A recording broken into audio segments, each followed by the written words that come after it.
I only have 90 days to become your favourite film journalist, and this is day 11. The real answer is I've finished the Men in Black original trilogy, and I thought, you know what, I'm going to get dressed for it. Now let's talk about this film. This film is definitely an improvement from the second Men in Black film, where the second Men in Black film focused too much on comedy and then failed to develop the plot. The third film actually manages to develop the plot a lot more and introduce a lot of cool stuff, especially in that ending. But let's be honest, the time travel stuff they did was very cool, and how they handled it was quite well. However, there is some stuff, as in all time travel movies, that didn't exactly make sense, because Jay definitely meddled in the past and we didn't exactly see the effects of that too much within the future.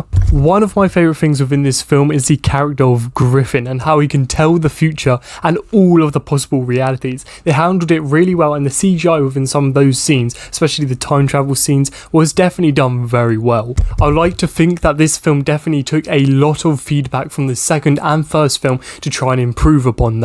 They focused more on action, which kind of took away from the previous stuff from the first film. However, they did this action very well, especially in the whole rocket launch sequence. Some of my favourite Men in Black stuff there. And I can't lie, Boris the Animal as a villain was an awfully cool villain, and I liked what we saw. However, I feel like we definitely could have had a bit more development for the character, which I would have loved to see, even if it made the film a bit more than 2 hours. This is probably going to sound weird, but the Ford product placement was so obvious. Time for the biggest hater of the series. I think we've got a new spot for our number one hater, and that's going to be Boris the Animal. Or as he says, it's just Boris.